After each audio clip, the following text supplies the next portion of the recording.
Madame, Monsieur, bonsoir. Bienvenue dans ce journal. Voici les titres. Le président de la République, Abdelaziz Bouteflika, signe des décrets portant ratification d'accords de coopération avec plusieurs pays. Le projet de réforme institutionnelle de l'Union africaine a été adopté par les États membres à l'issue du 11e sommet extraordinaire de l'organisation tenu à Addis Abeba. Troisième conférence ministérielle du dialogue des 5+5, l'intérêt d'améliorer le climat des affaires dans le bassin occidental de la Méditerranée pour plus d'attractivité et d'investissement a été au centre des discussions à Alger. 7 nouveaux remorqueurs de navires destinés à 6 entreprises portuaires réceptionnés aujourd'hui au niveau du port d'Alger. 3 autres arriveront dans les prochains jours. Une escale à Timimoun dans ce journal. La belle oasis fascine toujours les touristes qui sont de plus en plus nombreux. C'est à présent l'heure de la prière d'El Aïcha pour Alger et ses environs. On revient juste après.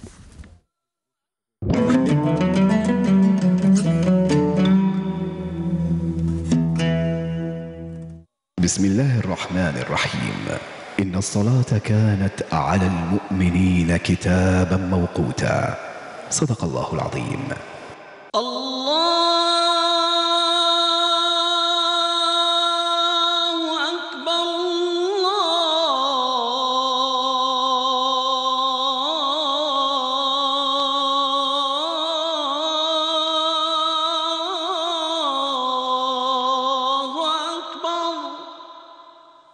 أشهد أن لا إله إلا الله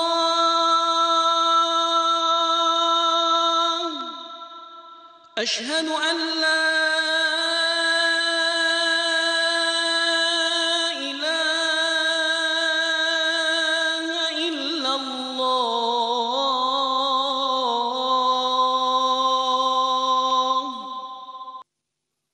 أشهد أن محمدًا رسول الله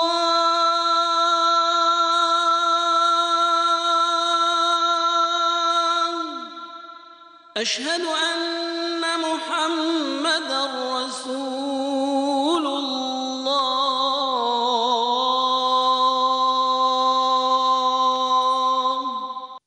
حي على الصلاة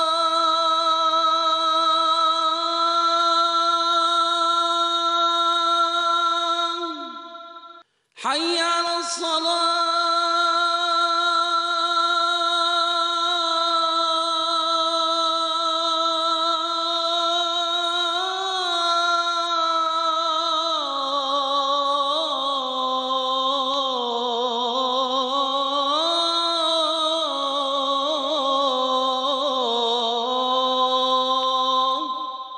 حي على الفلاح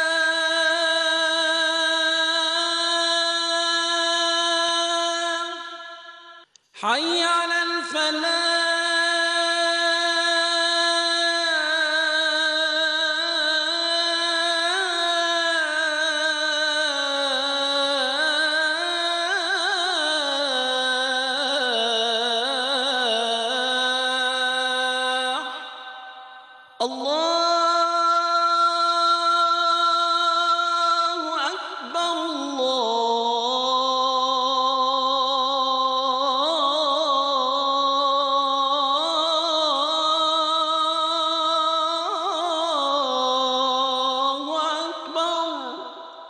لا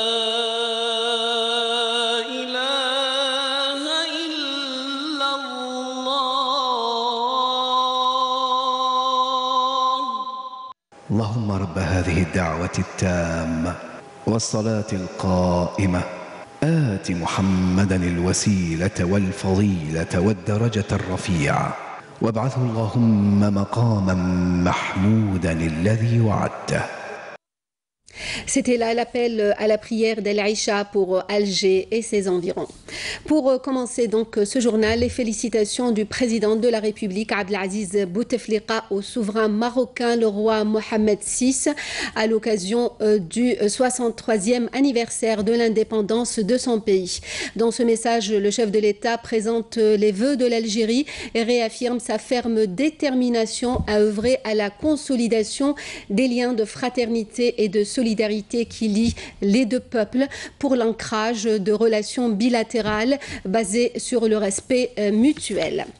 Le président Abdelaziz Bouteflika a adressé un message de félicitations au sultan d'Oman, Qaboos Ibn Saïd, à l'occasion de la célébration du 48e anniversaire de la fête nationale de son pays, dans lequel il lui a exprimé sa profonde satisfaction quant au niveau des relations fraternelles et de coopération qui lient les deux pays dans différents domaines.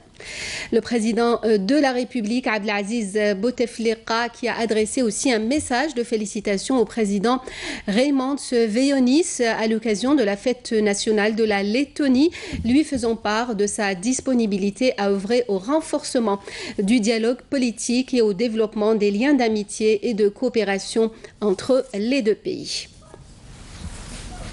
Le président de la République, Abdelaziz Bouteflika, a signé 5 décrets présidentiels portant ratification d'accords de coopération avec plusieurs pays, conformément à l'article 91.9 de la Constitution. Il s'agit du protocole annexe à la Convention générale entre le gouvernement algérien et le gouvernement français sur la sécurité sociale du 1er octobre 1980, relatif aux soins de santé programmés dispensés en France aux ressortissants algériens assurés sociaux et démunis non assurés sociaux résidant en Algérie, signé à Alger le 10 avril 2016. Le deuxième décret signé par le chef de l'État porte ratification de l'accord de coopération entre le gouvernement algérien et le gouvernement de la République de Chine dans les domaines de la protection des végétaux et de la quarantaine végétale, signé à Pékin le 22 septembre 2017. Le troisième décret porte ratification de l'accord de coopération entre le gouvernement algérien et le gouvernement chinois dans les domaines de la santé animale et de la quarantaine, signé à Pékin le 22 septembre 2017 également. Il s'agit également du mémorandum d'entente entre le gouvernement algérien et le gouvernement malien dans le domaine de la solidarité nationale, signé à Bamako le 3 novembre 2016. Le dernier décret porte ratification de l'accord entre l'Algérie et la Bulgarie sur l'exemption mutuelle des conditions de visa de court séjour au profit des détenteurs de passeports diplomatiques et de services, signé à Sofia le 23 mars 2018. Clôture ce dimanche du 11e sommet extraordinaire de l'Union africaine à Addis Abeba en présence des chefs d'État et de gouvernement, dont le Premier ministre Ahmadou Yahya en sa qualité de représentant du président de la République Abdelaziz Bouteflika. Le projet de réforme institutionnelle de l'Union africaine a été adopté par les États membres à l'issue de ce sommet de 2 jours. Ce projet de proposition sur la réforme institutionnelle de l'organisation panafricaine a été élaboré par le Conseil exécutif de l'UA sur la base des avis suggérés dans le cadre du processus de réforme mené par le président en exercice Paul Kagame. Parmi les principales propositions, l'application du principe de rotation régionale, l'égalité entre les hommes et les femmes dans l'élection au niveau de la haute direction. Afin de réduire les dépenses supplémentaires de l'UA, il a été recommandé dans le projet de proposition la rationalisation de la gestion du budget. Un autre point qui a été à l'unanimité a trait à la composition de la Commission de l'Union africaine. Cette dernière sera à compter de 2021 composée de 8 membres, comprenant un président, un vice-président et 6 commissaires. Et en marge de ce sommet, des travaux de ce sommet, le ministre des Affaires étrangères, Abdelkader Msahel, a souligné que l'Algérie a grandement contribué au processus de la réforme institutionnelle de l'Union africaine. Voici sa déclaration. الجزائر شاركت L'Algérie a participé à toutes les étapes qui nous ont menés à ce résultat, depuis le sommet de Kigali en 2016, en passant par le sommet de Nouakchott en 2017 à ce jour. Nous avons participé à défendre les principes qui font de l'Union africaine une organisation gouvernementale continentale et partant de l'idée de réforme qui prend en considération les changements au niveau continental et au niveau mondial, comme l'a souligné dans son allocution le Premier ministre qui participe en tant que représentant du président de la République. Il y a eu une intervention qui fait part de la position de l'Algérie, à savoir le maintien de ce mécanisme qui est un mécanisme de valeur, car le monde actuel vit de grands changements. Et nous avons atteint nos objectifs avant de sortir avec des recommandations qui rehaussent le rôle de l'Afrique et le travail au niveau du continent, ainsi que le travail de la délégation qui a joué un grand rôle. Nous avons souhaité que le continent africain demeure indépendant en ce qui concerne ses décisions et nous devons, en tant que pays africain, participer au financement de certaines priorités. Et c'est ce qui est arrivé. Nous assistons à des financements africains pour tous les dispositifs importants et tout ce qui concerne les programmes importants, et cela depuis l'application du programme 2063 de l'Union africaine.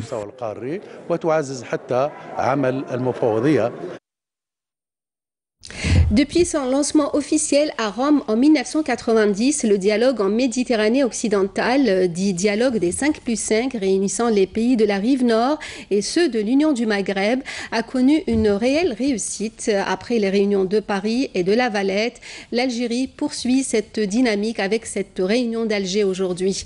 Une réunion qui entend renforcer davantage les liens et le dialogue financier entre les pays de cet ensemble. Abdelmajid Benkassi. Une réunion, la troisième du genre, qui avait pour objectif d'examiner des questions relatives à l'échange d'informations et de renseignements dans le domaine douanier, notamment dans la lutte contre les flux financiers illégaux et le blanchiment d'argent, mais aussi l'investissement en déployant une politique fiscale attractive, en plus bien sûr des aspects financiers et d'investissement liés au changement climatique et le développement des innovations financières. Le dialogue 5+5 constitue un cadre approprié pour échanger sur les sujets d'intérêt commun pour notre région. Il offre, grâce à son caractère informel, l'opportunité d'aborder tous les sujets, d'échanger librement et de réfléchir ensemble à des solutions concrètes et opérationnelles répondant aux défis que doit relever notre région. Face à ces défis, nos pays sont donc plus que jamais appelés à développer et à renforcer le dialogue et la concertation qui doivent être menés de manière régulière, afin d'aborder avec l'attention voulue et d'examiner dans un esprit de confiance et de compréhension mutuelle les difficultés de notre époque auxquelles fait face notre région. Ces rencontres nous offrent également l'occasion de rapprocher nos points de vue, de coordonner nos positions et conjuguer nos efforts en vue de concevoir des réponses communes aux préoccupations que nous partageons. Des préoccupations partagées entre l'ensemble des pays de l'espace des 5+5 à travers un dialogue instauré dans ce cadre depuis 1990 et qui s'est avéré une enceinte privilégiée pour les pays concernés. Il permet d'échanger les expériences respectives. Je pense à la question de la croissance durable. Chacun voit bien que c'est devenu aujourd'hui une préoccupation de toutes les nouvelles générations. La croissance, oui, mais une croissance qui respecte l'environnement. Deuxième grand enjeu sur lequel je pense que nous pouvons penser les choses de manière très cohérente, c'est notre capacité à relever le niveau de vie des populations pour éviter des flux migratoires qui posent des problèmes politiques. Troisième lieu, un sujet majeur sur la lutte contre les trafics, en particulier les trafics de drogue. La Méditerranée doit redevenir un rêve, un espace de développement économique, un espace d'échange culturel pour nos populations. Le développement économique pour l'épanouissement des populations, mais avec un besoin de renforcer la coopération financière entre les pays membres du dialogue 5+5, visant la promotion des flux d'investissement et des capitaux et faire profiter les pays du sud de la Méditerranée du nouveau plan d'investissement extérieur de l'Union européenne. Et en marge de cette troisième conférence ministérielle Finances et Investissements du dialogue des 5+5, Abdelrahman Rawia, le ministre des Finances, a reçu le ministre maltais des Finances où il a été question des moyens à même de renforcer la coopération entre les deux pays. Le ministre des Finances, Abdelrahman Raouia, qui a également eu un entretien avec le ministre italien de l'économie et des finances. La promotion de la coopération économique a été au cœur de cette rencontre. Le colonel Boualem Bourlef a été installé ce dimanche dans ses nouvelles fonctions de directeur général de la protection civile par le ministre de l'Intérieur, des collectivités locales et de l'aménagement du territoire, Nourdine Bedoui. Boualem Bourlef a été installé à ce poste en remplacement de Mustafa Lehbiri, nommé en juin dernier à la tête de la direction générale de la Sûreté nationale. Et en marge de cette installation, le ministre de l'Intérieur, accompagné du nouveau directeur général de la protection civile, a visité le musée de la protection civile. 7 nouveaux remorqueurs de navires réceptionnés ce dimanche au niveau du port d'Alger en présence du ministre des Travaux publics et des Transports, Abdelghani Zahlan. 3 autres remorqueurs arriveront dans les prochains jours. Les remorqueurs réceptionnés profiteront au port de Béjaïa, Djenjen, Tnes, Annaba, Mostaganem ainsi que le port de Skikda. Nejma Haj. La flottille portuaire algérienne se dote de 10 nouveaux remorqueurs, dont 7 ont déjà accosté au port d'Alger. Les 3 autres seront réceptionnés dans quelques jours. Ces nouvelles unités sont destinées au port de Annaba, Skikda, Djenjen, Béjaïa, Ténès, Razawat et Mostaganem, en vue de les doter de moyens efficaces en termes de prestations de remorquage et de navigabilité. Cette opération s'inscrit dans le cadre du programme du président de la République, Abdelaziz Bouteflika, visant le développement et la modernisation des entreprises portuaires et de la navigation maritime. Ces 10 nouveaux remorqueurs viennent renforcer la flotte existante, comprenant une 60aine de remorqueurs en vue d'assurer une meilleure qualité de service, outre les opérations d'assistance et de sauvetage des navires en difficulté. Ces remorqueurs assurent également des opérations de manœuvrabilité et d'escorte aux 10 000 navires qui traversent nos ports chaque année. Ces nouvelles unités vont assurer donc une meilleure qualité de service en termes de sécurité et de sûreté portuaire de notre pays. Dotées de moyens de recherche et de localisation des naufrages, ces nouvelles unités sont capables aussi d'effectuer les opérations d'escorte, d'assistance et de sauvetage de navires en difficulté, sachant que chaque année, les activités de remorquage génèrent une recette globale de 110 millions de dollars. Le maritime est le poumon du développement économique. Nous avons la capacité humaine, nous avons la capacité maritime, nous avons la capacité matérielle pour faire de l'Algérie un pôle et un flux important du développement du transport maritime ou de l'économie maritime pour l'Afrique. Les 9 remorqueurs ont été acquis auprès du chantier naval espagnol Armon, tandis que le dernier, il a été commandé auprès du chantier naval italien Vittoria. Le coût total pour les 10 remorqueurs s'élève à 76 140 000 €. Cette nouvelle flotte, qui répond aux normes internationales en matière de prestations de remorquage, est dotée des moyens de propulsion les plus modernes. Au terme de cette cérémonie, l'entreprise a honoré le président de la République Abdelaziz Bouteflika en guise de reconnaissance des efforts déployés en vue de développer le secteur portuaire en Algérie. Renforcer les moyens pour le stockage des céréales. 39 silos doivent être réalisés à travers tout le territoire national. 9 d'une capacité de 50 000 tonnes vont être bientôt réceptionnés à Jijel. Nesrine Ben Saïdi. 9 silos en béton armé d'une capacité de 50 000 tonnes destinés au stockage des céréales sont en phase d'achèvement. Un projet qui devrait renforcer la capacité de stockage de céréales, à savoir le blé dur, le blé tendre et l'orge. Un projet constitué de 16 cellules et relié au réseau de chemin de fer pour faciliter l'opération d'acheminement vers les wilayas limitrophes. مخزن على مستوى التراب الوطني C'est un projet qui fait partie du programme du président de la République et qui vise à la réalisation de 39 silos à travers tout le territoire national, dont 9 silos en béton armé ici à Bazoul. Ce projet a pour objectif de réduire le temps d'accostage des bateaux et aussi créer des postes d'emploi. Le taux de réalisation des travaux est estimé à 85%. L'ouvrage et tous les aménagements nécessaires seront livrés le mois de juin prochain. Des silos en béton armé, parmi les 9 silos nous avons à travers l'Algérie, où, alhamdoulilah, on a bien passé, on a bien avancé. Pendant 2 ans, on a presque arrivé à 95% des travaux. Je parle beaucoup plus du génie civil.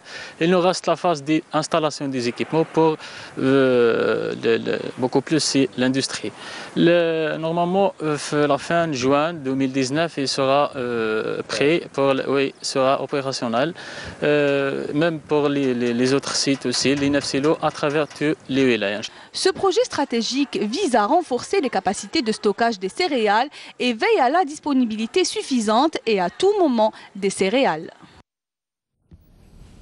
En politique, l'instance de coordination des 4 partis de l'alliance présidentielle, en l'occurrence le FLN, le RND, le MPA et TAJ, a tenu ce dimanche une réunion au siège du FLN à Alger à l'effet d'élaborer un programme d'action unifié en prévision de la prochaine élection présidentielle.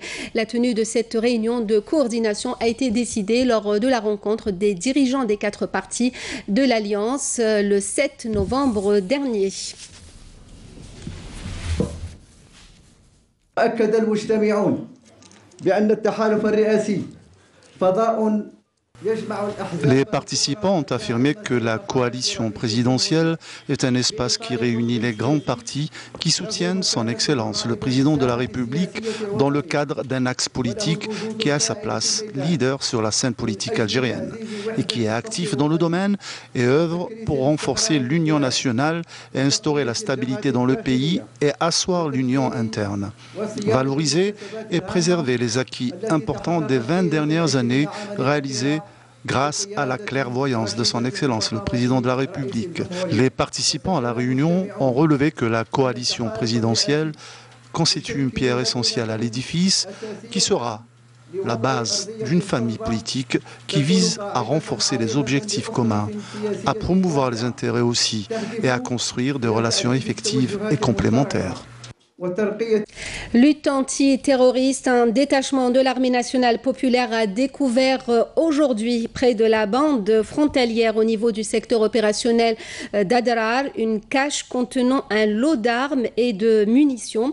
Il s'agit d'un lance-roquettes de type RPG-7, une mitrailleuse de type FMPK, un pistolet mitrailleur de type Kalachnikov, un fusil semi-automatique de type Simonov, un fusil de type MAS-54, 3 fusils à répétition, un fusil de chasse, 2 obus 82 mm, 2 grenades, 2 chargeurs pour pistolet mitrailleur de type Kalachnikov, une bande à munitions 12,7 mm, une bande à munitions pour mitrailleuse de type FMPK, ainsi qu'une importante quantité de munitions de différents calibres s'élevant à plus de 4300 balles.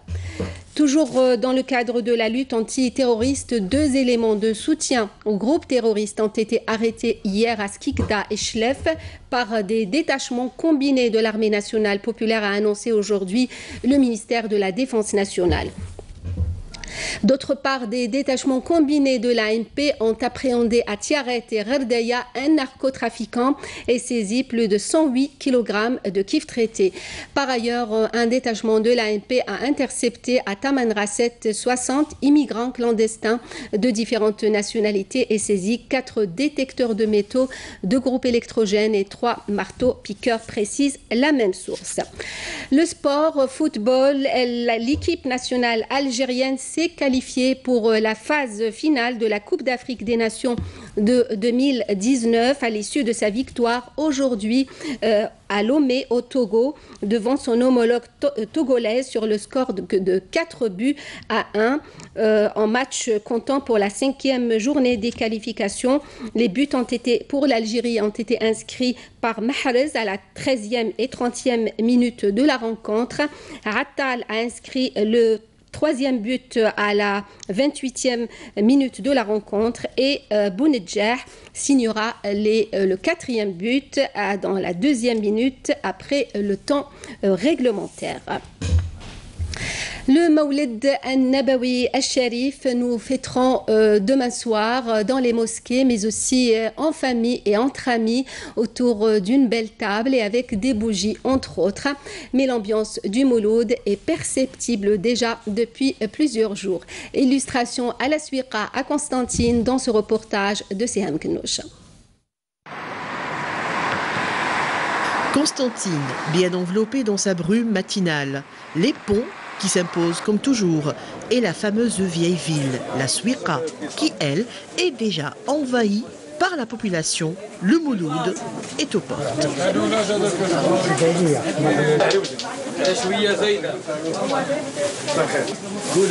Des étals et des couleurs, des senteurs et surtout des achats. Les commerçants sourient. Ils sont là pour les grands et les petits, ceux qui sont ici et ceux qui viennent d'ailleurs. نحب الشماعي كولر بزاف خاطر ما هذه مناسبة دينية بنفرحوا بها ووصانا بها الرسول صلى الله والسلام عليه وهذا مولد الرسول صلى الله والسلام عليه نهار ولد في اليوم الاثنين 12 ربيع الأول. أنا من بكري نحب قسنطين وانا جيت باش نشري الاولاد نشري لهم الشمع نشري لهم لي تريك تاع المولد وحنا ماذا بينا كلش الجو لا جو مليح جو مليح لي بيان لي الناس راهم ملاح استقبلونا قالنا الطوموبيل وش. Après les bougies, le henné et l'encens, le quartier des Jezarines nous présente sa viande qui attend les mets de ces dames. On prépare le moule, نشريو الشمع العنبر نشريو الوليدات الشمع الصغار الشمع الكبار على قد البيوت ونديرو نبخرو نديرو نورمالمون تسيدات على الطاجين نخبزوها ونعجنوها ونطيبوها ونديرو العشاء. L'enchanteresse Constantine ravive ainsi en nous la flamme de tous les cœurs et allume pour vos vœux de bonheur tous ces cierges. Timimoun, c'est sans doute l'endroit idéal où se trouver en ce moment. Il va y avoir le Sbour, la célébration grandiose et particulière du Mawlid al-Nabawi al-Sharif. Il y a aussi tant d'autres choses à voir et à savourer dans l'Oasis Rouge. Les touristes qui affluent depuis le début de la saison sont tout simplement subjugués par tant de beauté. Nahla Larbi. Surnommée la flamboyante, Timimoun entame sa saison touristique par une forte affluence de visiteurs désireux de découvrir cette région du Gourara. Ces dernières années, l'Oasis Rouge a su développer des infrastructures hôtelières à même de leur garantir confort et sécurité. Il y a un flux important, donc qui s'annonce une bonne saison. Donc les chiffres confirment que de plus en plus, qu'il y a beaucoup plus des étrangers et des nationaux aussi. Je recommande à l'ensemble des Algériens et des étrangers de visiter Timimoun. Reçus dans la pure tradition locale, avec le grand sens de l'hospitalité des habitants en prime, les touristes ont pu goûter aux plats régionaux dans un décor des plus pittoresques au cœur du Gourara. Écoutez, moi j'ai été particulièrement aujourd'hui complètement subjuguée par tout ce que j'ai pu voir, toutes ces couleurs, ces étendues de sable avec les couleurs vertes de la palmeraie. Voilà, aujourd'hui c'était absolument incroyable, de beauté époustouflante. Alors là, le côté gastronomique, on est chouchouté, on va dire. Hein. On a été soigné.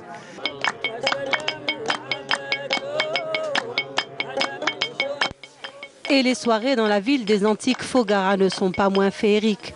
Entre le thé et les chants mystiques d'Ahlil, la magie ne peut qu'opérer en voûtant l'assistance.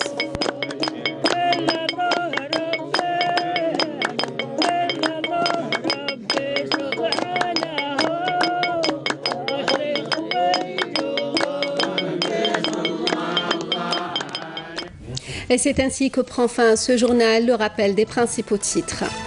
Le président de la République, Abdelaziz Bouteflika, signe des décrets portant ratification d'accords de coopération avec plusieurs pays.